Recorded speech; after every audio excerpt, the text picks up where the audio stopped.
Commander Daniel Cross stood perfectly still on the bridge of the Valiant as the warning alarm screamed through every corridor of the ship.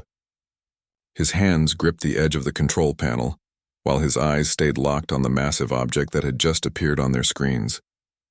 The thing was enormous, and it hung in space like a dark metal moon that had decided to visit Earth without asking permission first.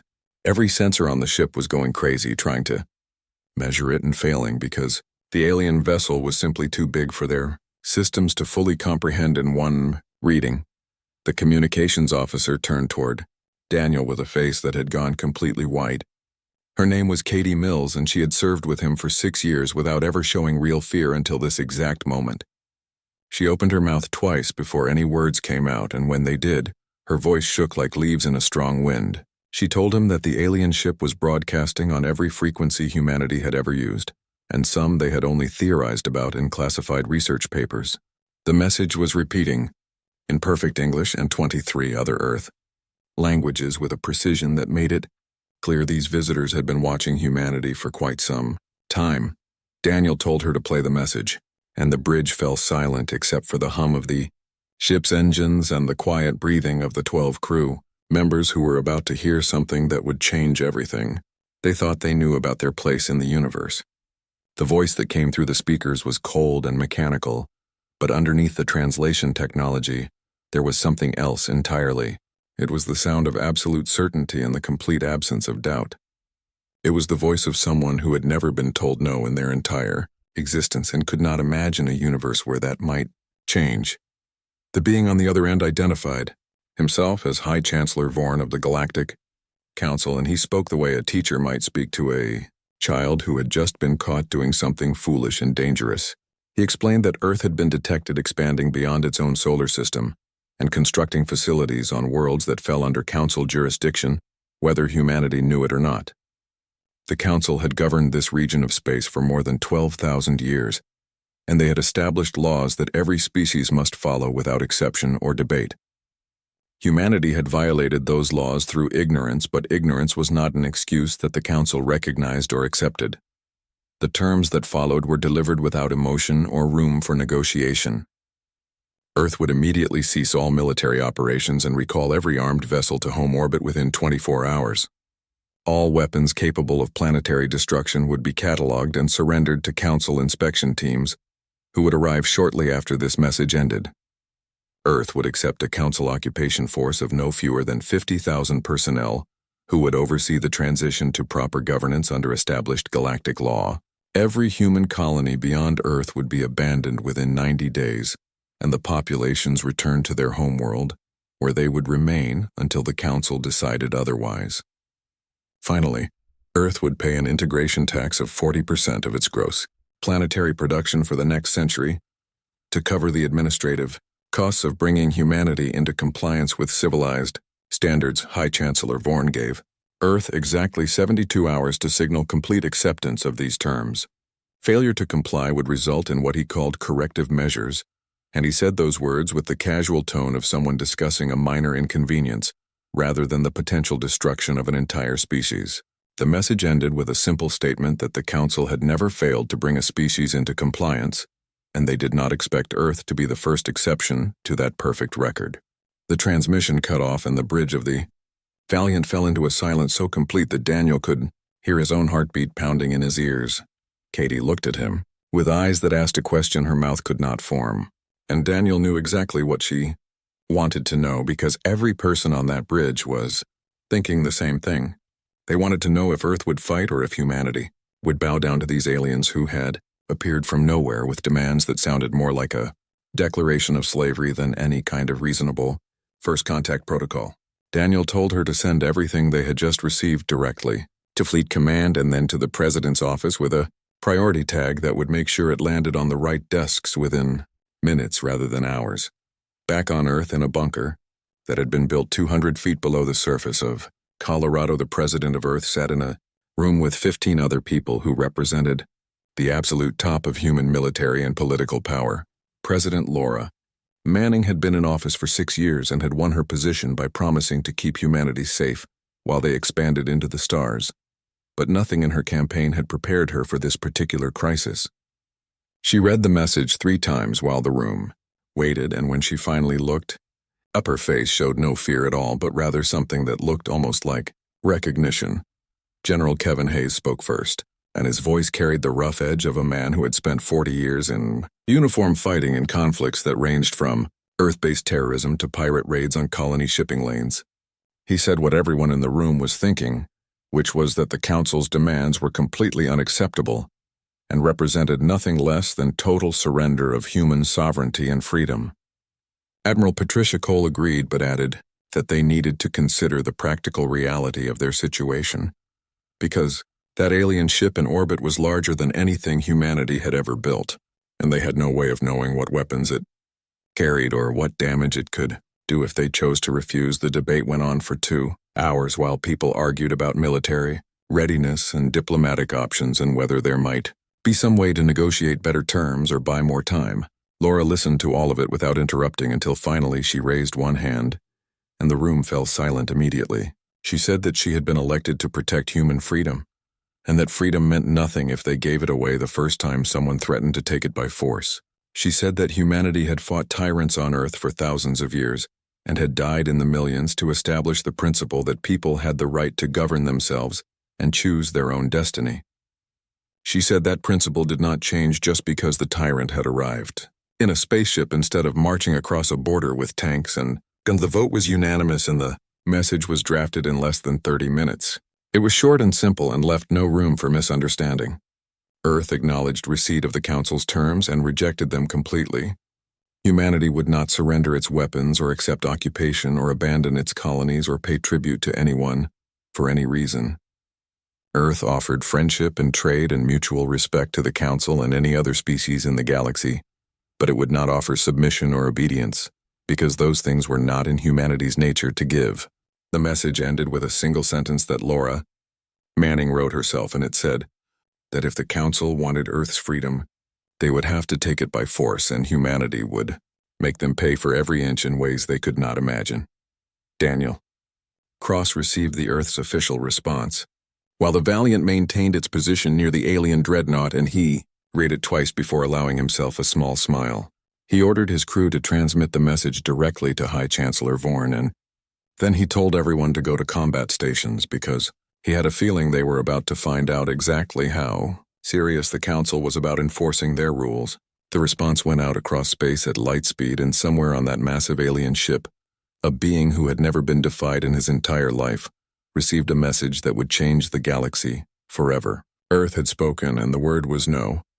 The Council chambers on the planet Centralis erupted into chaos when Earth's response arrived, and High Chancellor Vorn stood at the center of the circular room while representatives from 12 different species shouted in languages that the translation system struggled to keep up with.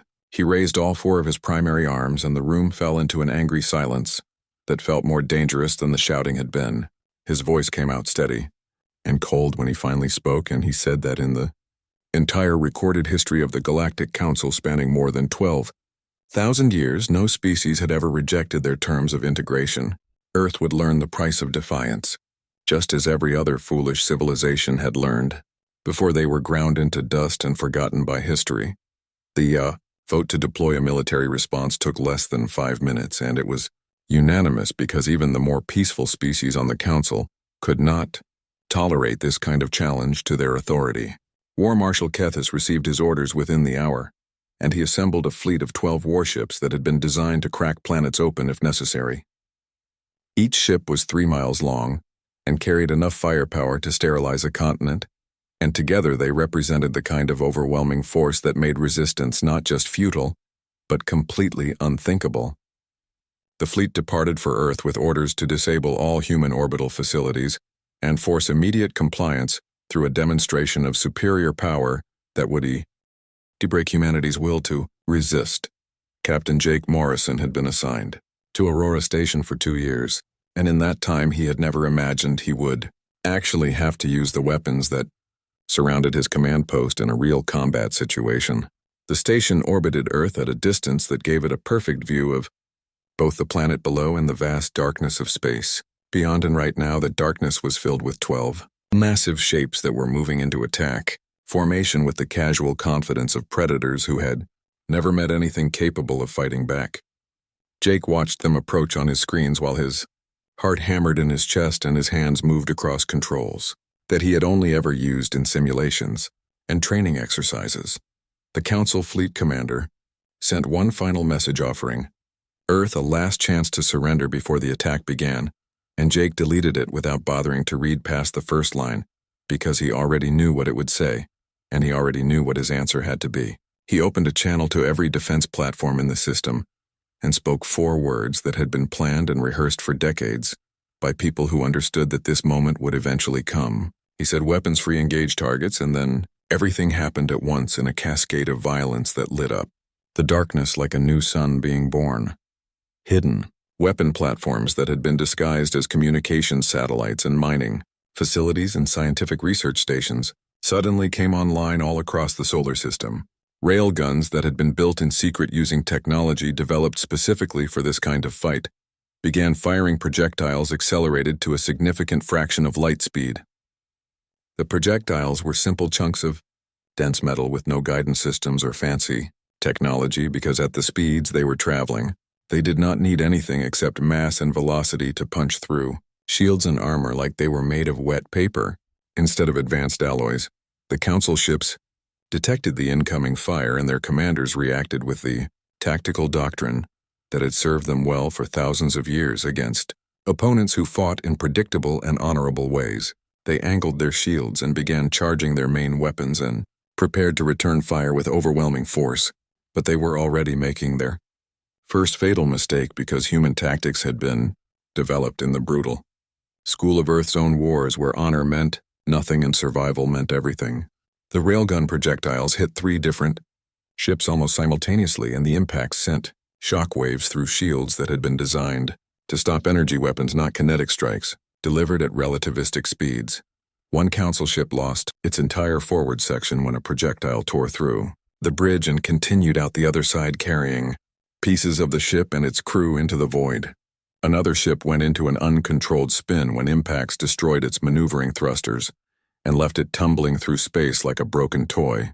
The third ship maintained its position, but warning alarms screamed through every deck as hull breaches vented atmosphere and crew members into the vacuum while damage control teams struggled to respond to emergencies happening faster than they could track. Jake watched the chaos unfold on his screens and felt no satisfaction or joy because he understood that people were dying on those ships just like people would die on human ships before this war was over. But he also understood that Earth had not started this fight and had no choice except to finish it, or be destroyed trying. He ordered the second wave to launch, and swarms of autonomous defense drones poured out of concealed bays, all across the solar system. The drones were small and fast and carried just enough explosive power to damage critical systems if they could get close enough to matter. The Council fleet tried to adapt, but they were fighting an enemy that refused to follow the rules they expected. Human ships appeared from behind asteroids and moons using the terrain of the solar system in ways that the Council had never considered, because their battles were usually fought in open space where honor and tradition dictated proper engagement distances. The human vessels fired and then disappeared, back into cover before the Council ships could return effective fire, and each hit-and-run attack took another bite out of the fleet's capabilities and morale. Admiral Patricia Cole commanded the defense from her flagship anchored in high orbit above Earth, and she watched the tactical display with eyes that had seen combat before, but never anything on this scale. She had spent her entire career preparing for this exact scenario, and now that it was happening, she felt a strange calm settle over her, because the uncertainty was finally gone and there was only the fight that remained. She sent orders to every ship and platform in the system and coordinated attacks that came from multiple angles at once because she knew that the Council expected enemies who would mass their forces and fight in formations that made sense according to traditional military doctrine. The battle raged for 6 hours without pause, and the space around Earth became a graveyard of debris and shattered ships from both sides. Humans died when Council energy weapons found their targets and burned through hulls to cook everyone inside in seconds. Council soldiers died when human missiles and railguns and focused particle beams tore their ships apart piece by piece. The mathematics of war played out in explosions and emergency transmissions, and the screams of the wounded that nobody had time to help because the fight demanded everything from everyone involved. Captain Jake Morrison saw Aurora Station take a direct hit from a Council plasma weapon and felt the entire structure shudder around him like it was trying to shake itself apart. Hull breach alarms screamed, and he could hear the atmosphere venting through cracks in the outer shell, while his crew worked frantically to seal the damage before they all suffocated. He kept giving orders even as his station died around him because that was what commanders did when everything went wrong, and there was no way to fix it. He ordered his remaining weapons to concentrate fire on the Council flagship and watched as railgun rounds walked across the massive ship's hull like a giant was knocking on a door. The Council fleet commander finally realized that this battle was not going according to plan when his fourth ship exploded after taking concentrated fire from 3 different angles at once. He had expected to face primitives with crude weapons who would panic and surrender after seeing the superiority of Council technology. Instead, he faced an enemy that seemed to welcome death, as long as they could take Council ships with them, and fought with a savagery that belonged to animals, not civilized beings.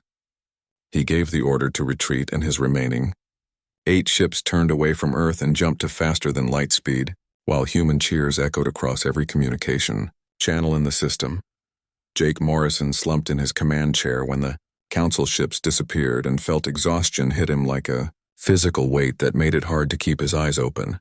Aurora Station was dying, but his crew had survived, and that was all that mattered in this moment.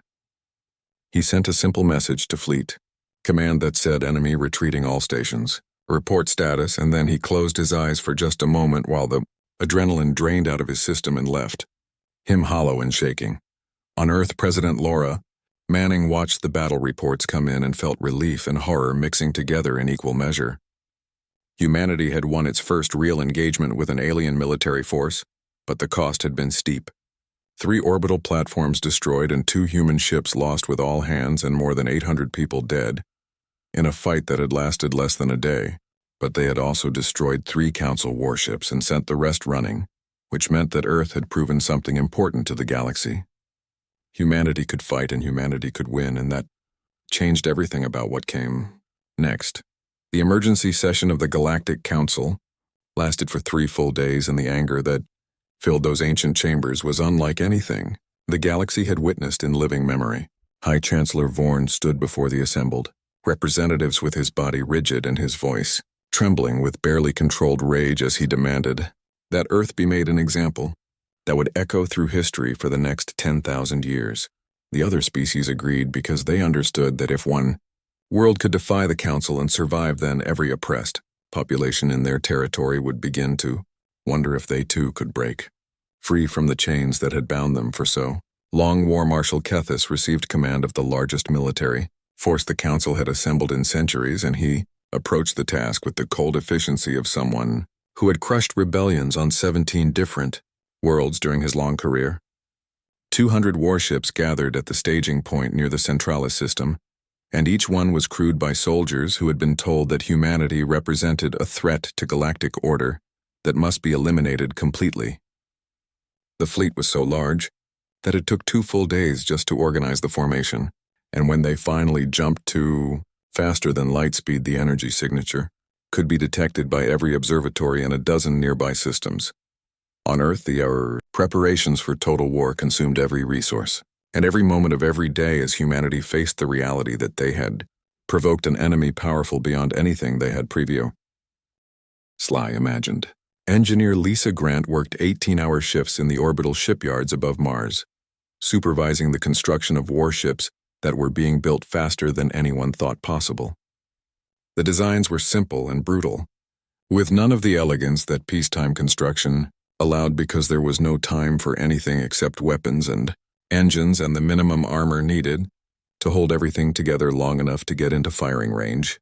Every factory on Earth and every human colony switched to war production, and the civilian economy simply ceased to exist as people volunteered for jobs they had never trained for, because everyone understood that survival depended on total commitment. Children as young as 12 worked in manufacturing plants assembling components for weapon systems, while their parents served in combat roles or support positions. The elderly came out of retirement to teach skills that had been forgotten in peacetime and suddenly became vital again. Humanity transformed itself into a war machine in a matter of weeks, because that was what humans did when their backs were against the wall and extinction was the alternative to victory. Carl Bennett had been a diplomatic officer assigned to trade negotiations with the few alien species that humanity had made peaceful contact with before the Council arrived. Now he found himself on a small courier ship, traveling to the outer edges of Council territory, carrying messages to groups that officially did not exist. He met with resistance leaders on mining worlds where workers were treated like slaves and listened to their stories of oppression that had lasted for generations. He traveled to agricultural planets where entire populations lived in poverty, while their harvests fed Council core worlds in luxury.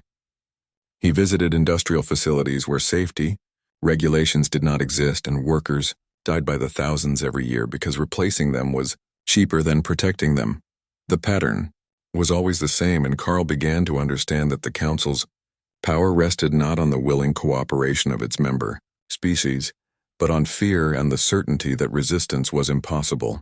Earth's victory had cracked that certainty, and now whispers of rebellion spread through underground networks that had existed in silence for centuries. Some groups offered to provide intelligence about Council fleet movements and defensive positions. Others promised to sabotage shipyards and supply lines when the time came. A few even pledged military support if Earth could prove that the Council could actually be defeated rather than just momentarily inconvenienced. The Council Armada arrived at Earth's solar system 6 weeks after the first battle and war. Marshal Kethis deployed his forces with the methodical precision of someone who had done this many times before. He divided his fleet into 4 groups that would attack from different vectors simultaneously and crush any defensive formations that humanity tried to establish. His orders were simple and direct, with no room for mercy or negotiation. Disable all military installations first, then proceed to bombardment of major population centers until surrender was offered. If no surrender came within 72 hours, then sterilize the planet and move on to the human colonies to finish the job. Captain Jake Morrison had been promoted to command of the destroyer Defiance after Aurora Station had been abandoned as too damaged to repair. His new ship was one of 50 that formed the core of Earth's mobile defense fleet, and he knew that 50 ships against 200 was mathematics that did not favor human survival. But he also knew that humans had never been very good at accepting what mathematics said was inevitable, and had a long history of winning fights that the numbers said they should lose. He stood on his bridge and watched the Council fleet approach while his crew prepared weapons that had been tested exactly once in simulations and might explode just as easily as fire properly. Admiral Patricia Cole commanded the defense from a new flagship called Liberty, and she studied the tactical display with eyes that saw patterns in the chaos that others might miss. The Council was attacking in formations that made sense if your enemy fought by the rules and stood still to exchange fire like gentlemen in some ancient duel. But Earth had no intention of fighting that kind of battle because humans had learned long ago that honor was something you could afford only after you had won. She gave orders that sent human ships scattering in all directions like seeds, blown by wind, and the Council fleet suddenly found that the organized defense they expected had vanished into the vast emptiness of space. The battle that followed made the first engagement look like a minor skirmish by comparison. Council ships poured fire into positions where human vessels had been moments before, and found nothing but vacuum and the slowly dispersing heat signatures of engines that had already moved on. Human ships appeared from behind asteroids that they had hollowed out and turned into weapons platforms loaded with enough explosives to crack a moon in half. The asteroids accelerated toward Council formations using hidden engines, and when the enemy finally realized what was happening and tried to destroy them, it was already too late. 3 Council ships died in the first 10 minutes when asteroids detonated close enough that the shockwaves overwhelmed their shields and tore hulls apart like paper in a storm. War Marshal Kethis ordered his fleet to spread out and hunt down the human ships individually, because he believed that superior numbers and firepower would win any fight regardless of tactics. It was exactly the kind of thinking that Patricia Cole had been counting on, and she smiled grimly as she watched the Council formation break apart and expose vulnerabilities that her ships could exploit. The fighting went on for days without pause as both sides committed everything they had to a battle that would decide not just Earth's fate but the future of the entire galaxy. Human casualties mounted steadily, Because Council weapons were brutally effective when they managed to land hits, and every loss meant people who would never go home to their families. But Council casualties mounted faster because they were fighting an enemy that seemed to be everywhere and nowhere at once and refused to stand still long enough to be destroyed properly. Lisa Grant watched ships that she had helped build die on tactical displays and felt each loss like a physical blow, but she kept working because that was all anyone could do. She improved designs based on combat data that came back from the front lines and found ways to build ships even faster and arm them with weapons that were more effective. The shipyards never stopped and new vessels poured out to replace losses faster than the Council expected, because humanity had learned to be very good at mass production during its own wars. Captain Sarah Blake commanded the destroyer, Defiant, when it took a direct hit that killed half her crew and left the ship tumbling through space with engines that sputtered and died randomly. She could have withdrawn to fight another day, but she saw an opportunity that might never come again. The Council flagship was exposed for just a moment as it maneuvered to target another human ship, and Sarah made a decision that she knew would be her last. She ordered all remaining power diverted to engines and aimed her dying ship directly at the enemy command vessel, while her surviving crew members strapped themselves in and prepared for an impact that would kill them. All the Defiant accelerated toward the Council flagship at maximum thrust and war. Marshal Kethis finally noticed the threat when it was too late to matter. His ship's defensive weapons tracked the incoming destroyer and poured fire into it, but Sarah's vessel kept coming even as pieces of it broke away and spun off into the darkness. She spoke one last message into the communication system, telling Earth that it had been an honor, and then the Defiant hit the flagship's shields at a speed that turned the destroyer into a kinetic weapon more powerful than any missile. The shields failed under the impact, and the Defiant punched through into the flagship's main hangar bay, where Sarah triggered the reactor overload that she had armed 30 seconds earlier.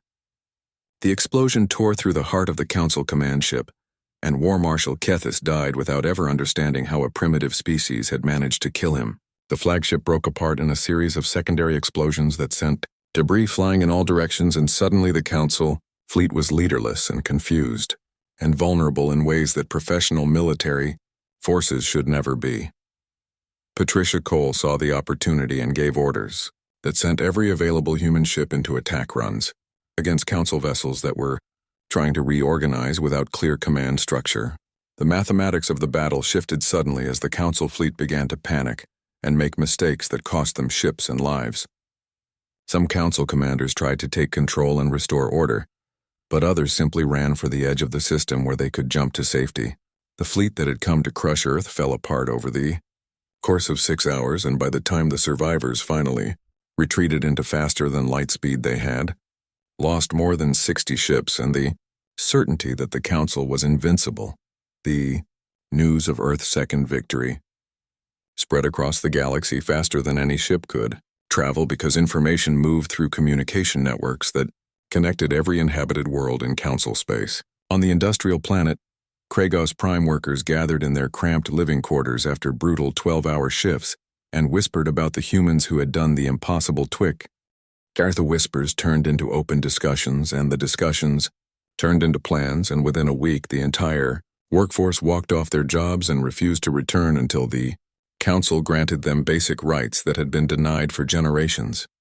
The Council sent security forces to restore order, but found that 10,000 angry workers armed with industrial tools were more than their troops could handle. On the merchant world of Velis, the population had paid crushing taxes to the Council for so long that most people could barely remember a time when they kept more than half of what they earned. When the news arrived that Earth had defeated a Council armada, the merchants held a secret meeting in the oldest warehouse on the planet and made a decision that terrified and excited them in equal measure. They announced that Velis would no longer pay Council taxes until the government agreed to negotiate new terms that reflected the actual value of services provided rather than simple tribute extracted by force. The Council threatened sanctions and military action, but the merchants controlled the shipping lanes for an entire sector, and cutting them off would hurt the Council almost as much as it hurt Velis. Across dozens of systems, the pattern repeated as populations that had been beaten down for generations, suddenly remembered what it felt like to have hope. The council faced rebellions and strikes and protests on a scale they had never experienced, because their power had always rested on the belief that resistance was futile and would only bring suffering. Earth had shattered that belief and shown that the council could bleed and lose and run away when faced with an enemy that refused to surrender. The cracks in the council's authority spread like fractures in glass under stress, and High Chancellor Vorn watched his empire begin to crumble while his advisors argued about how to stop it. Captain Amy Rodriguez stood on the bridge of the Earthship Horizon as it approached a meeting point deep in neutral space, where no council patrols ventured, because there was nothing worth claiming. She commanded a vessel that had been designed for exploration, not combat, but now carried diplomats and military advisors on a mission that might be more important than any battle. 6 different species had sent representatives to meet with Earth and discuss the possibility of forming an alliance against the Council. Amy knew that humanity could not fight the entire Council alone, no matter how many victories they won, because the numbers were simply too overwhelming in the long run. The meeting took place on a small moon that had no atmosphere and barely enough gravity to keep people anchored to the ground. Representatives from 6 species gathered in a habitat that had been assembled specifically for this purpose, and they looked at each other with a mixture of suspicion and desperate hope. Amy watched them through the observation window and marveled at the diversity of forms that evolution had created across the galaxy. There were beings that looked like they belonged underwater, and others that seemed more comfortable in volcanic heat. Some communicated through sounds that human ears could barely detect, while others used colors and light patterns that required special equipment to translate properly. Dr. Henry Kim had spent his entire career studying alien biology and trying to understand how different species thought and communicated, but nothing had prepared him for the challenge of mediating between groups that had been enemies or competitors for centuries before Earth even discovered fire. He sat at the center of the conference table and worked to find common ground between beings whose cultures and values seemed impossibly different. The Vryn representative wanted guarantees that any alliance would respect their strict honor codes. The Makara delegate insisted that medical ethics must be central to any agreement. The Torvan engineer kept interrupting to point out technical problems with every proposal that anyone suggested. Henry listened to all of it and slowly began to realize that the differences were less important than what they all shared. Every species at this table had been pushed around by the Council for so long that they had forgotten what it felt like to make their own choices. Every one of them had watched their cultures and traditions get ground down by Council regulations that made no sense outside the core worlds where the ruling species lived in comfort. Every representative carried stories of injustice and oppression that they had never been able to tell anyone who might actually listen and care. He started talking about Earth's history and the long struggle that humanity had fought to establish. The idea that governments existed to serve people rather than the other way around. He explained concepts like individual liberty and democratic governance and the right of every being to determine their own fate. The alien representatives listened with an attention that felt almost hungry, because these ideas resonated with something deep in their own cultures that the Council had tried to suppress. The Vryn realized that honor meant nothing if it was enforced by someone else's rules. The Makara understood that medical ethics required the freedom to make choices about treatment and care. The Torvan saw that technical excellence flourished when engineers could innovate without approval from distant bureaucrats who did not understand the work. The alliance that formed over the next week was rough and imperfect and held together more by shared desperation than any deep trust between its members. They called themselves the Free Systems Coalition and agreed on principles that seemed simple, but were actually revolutionary in the context of galactic politics. Each member world would govern itself according to its own traditions and values. Decisions affecting the entire coalition would be made by representatives who had been chosen by their own populations rather than appointed by some distant authority. Military forces would be contributed voluntarily and used only for defense, against aggression, not to enforce compliance or punish. Dysent Earth agreed to provide military training and share the tactical doctrines that had proven so effective against Council forces. The Vryn contributed their stealth technology that could hide entire fleets from enemy sensors until they were close enough to strike. The Makara offered medical science that could treat injuries and diseases that human doctors had never encountered. The Torvin brought engineering expertise that made human shipbuilders look like amateurs working with stone tools. Each species added something unique, and together they created a force that was stronger than the sum of its parts. Captain Jake Morrison found himself reassigned to a training position where he worked with alien officers who were trying to learn human tactics. It was frustrating at first because the aliens kept expecting formal rules and proper procedures, while Jake tried to teach them that real combat was chaotic and messy, and the side that adapted fastest usually won. He showed them recordings from Earth's battles and explained how human commanders made decisions based on incomplete information and changed plans in the middle of fights when circumstances shifted. The alien officers struggled with the concept at first because their own military traditions emphasized careful planning and following established doctrine. Slowly, they began to understand that human tactics worked because they embraced chaos rather than trying to eliminate it. A Vryn commander realized that stealth technology became 10 times more effective when combined with unpredictable attack patterns that kept enemies guessing. A Mekara officer figured out that superior medical capabilities allowed forces to take risks that would be suicidal for troops without good emergency care. A Torvin engineer discovered that human willingness to accept equipment, failures, and work around them led to innovations that would never occur to someone who expected everything to function perfectly. The Free Systems Coalition conducted its first joint military operation against a council supply depot that supported military bases across an entire sector. The plan was Amy Rodriguez's idea, and it combined elements from all member species into something that none of them could have accomplished alone. Vryn stealth ships got the fleet close enough to avoid early detection. Human ships provided the main attack force using tactics that hit hard and fast before the enemy could organize a defense. Torvin engineers had modified the weapons to be more effective against council shields. Makara medical teams stood ready to treat casualties from any species. The attack succeeded beyond anyone's expectations, and the supply depot was destroyed with minimal coalition losses. More importantly, the operation proved that different species could work together effectively when they shared common goals and mutual respect. Word of the victory spread quickly, and more systems began to express interest in joining the coalition. Some sent representatives to meetings while others simply stopped cooperating with council demands and waited to see what would happen. The rebellion that Earth had started was growing into something much larger than anyone had imagined possible. High Chancellor. Vorn watched reports come in about coalition victories and spreading unrest, and felt something he had not experienced in his long career. He felt doubt creeping into his certainty that the Council's authority was absolute and eternal. His advisors recommended increasing military spending and cracking down harder on dissent, but Vorn could see that traditional responses were not working against this new kind of threat.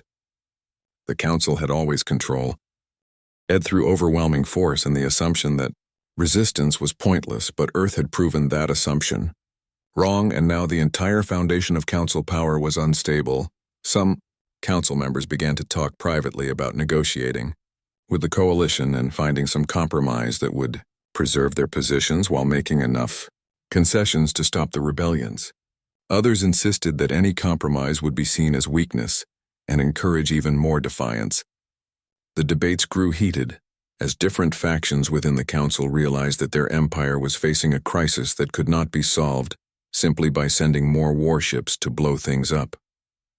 They had spent thousands of years building a system based on fear and superiority, and now they were discovering that such systems were fragile when someone finally decided to push back. Lisa Grant continued building ships on Mars, but now she also trained engineers from coalition species who wanted to learn human construction techniques. She found that teaching forced her to think about why humans built things the way they did, and often the answer was that they had learned through failure and trial and error, rather than following some predetermined plan.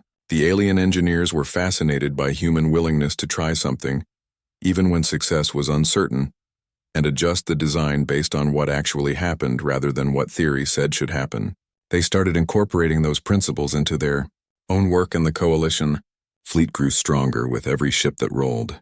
Out of the expanded shipyards, the Free Systems Coalition fleet gathered at the edge of Council space in numbers that would have been unthinkable just 1 year earlier. And Fleet Admiral Peter Grant stood on the bridge of the flagship Unity watching as ships from dozens of different species took their positions in a formation that represented hope for half the galaxy. 300 vessels had answered the call, and while that was still fewer than the Council could muster in total strength, it was enough for what they needed to accomplish today. The plan was not to conquer or destroy, but to force the Council to the negotiating table by demonstrating that their grip on power had been broken beyond repair. The target was Centralis itself, and the symbolism was more important than any tactical advantage because the Council homeworld had never been threatened in all the thousands of years that the Empire had existed.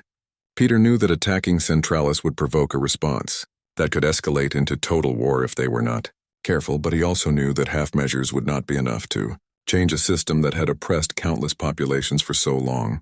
The Coalition needed to prove that the Council could be challenged, even in their seat of power, and that the old order was finished whether the ruling species accepted it or not.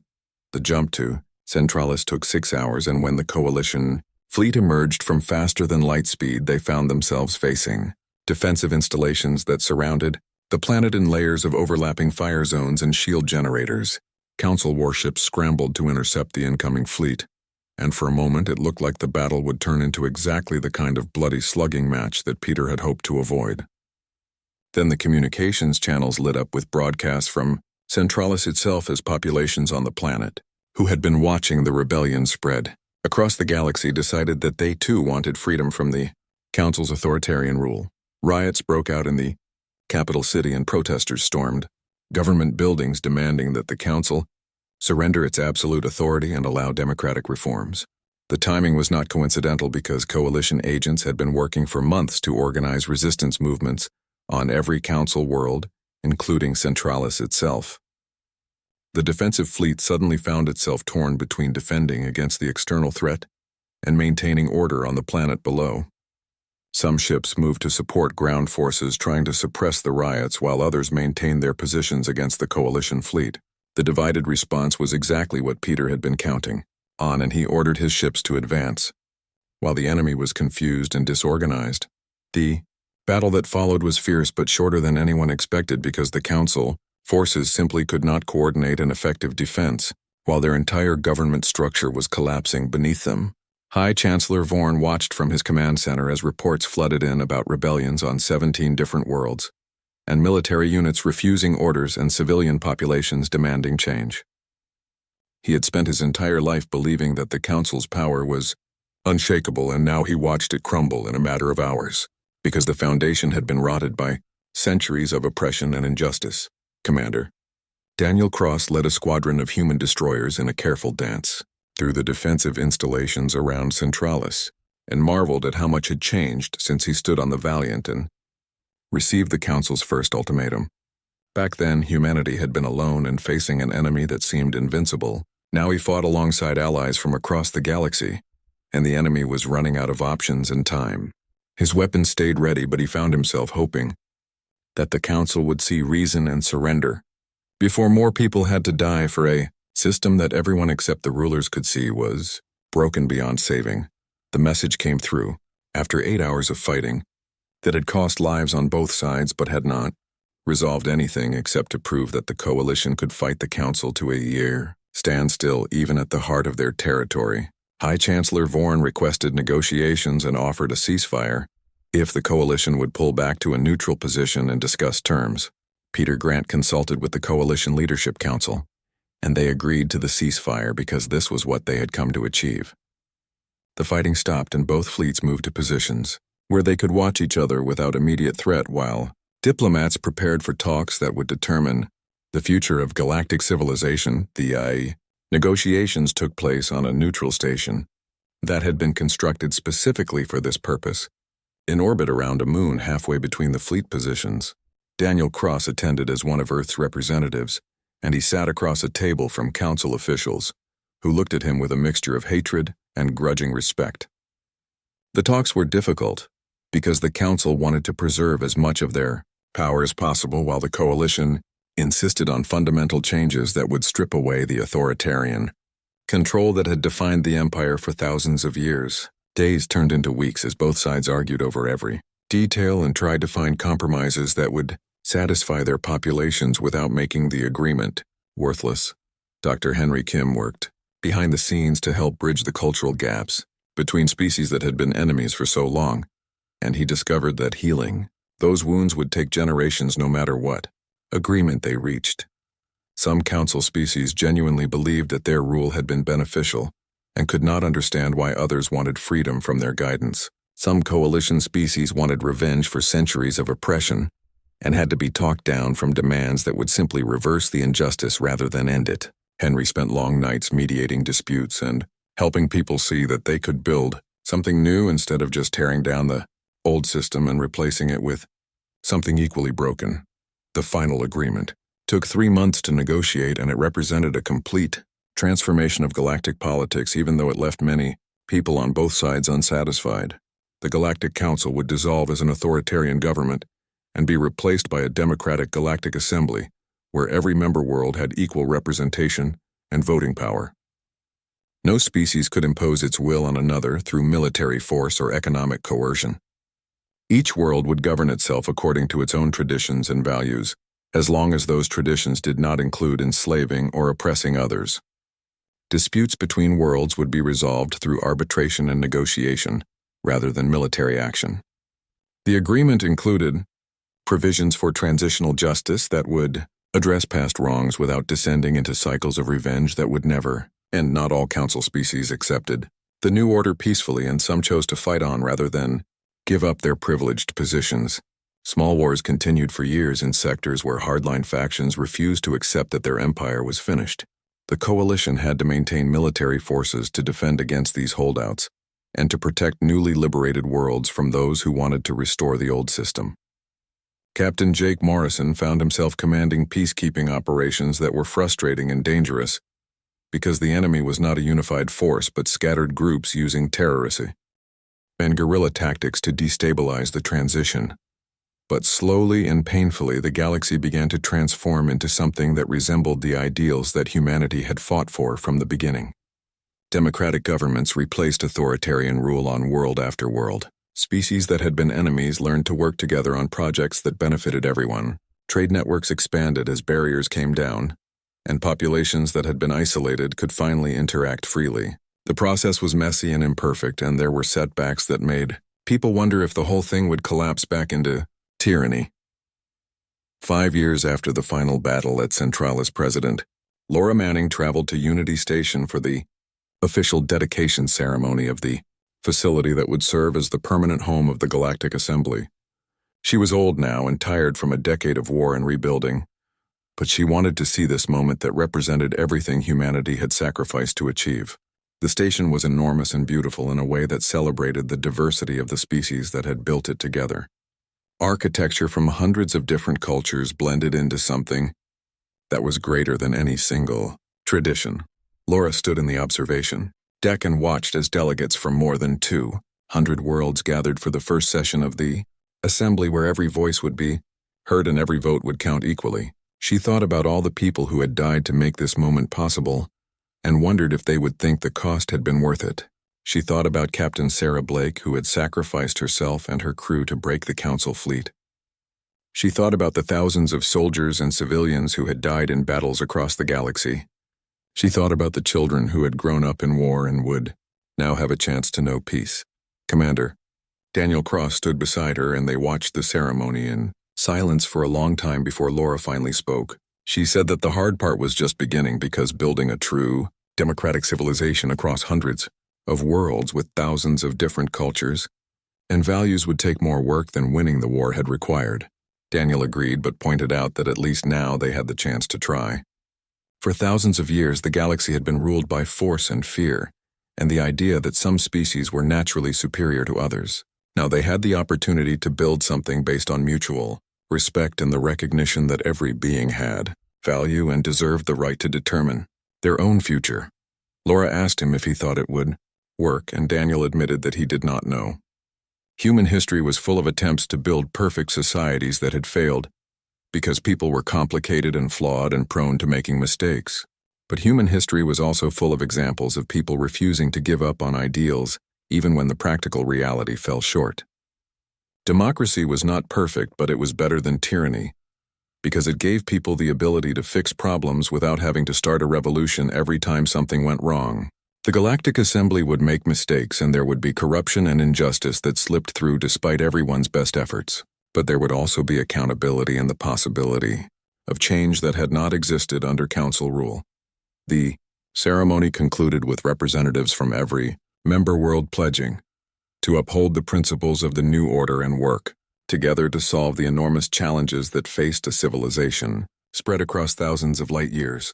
Laura watched and felt tears running down her face because she knew that humanity had changed the galaxy in ways that would echo for generations. Earth had not sought to rule or dominate, but simply refused to be ruled or dominated by others.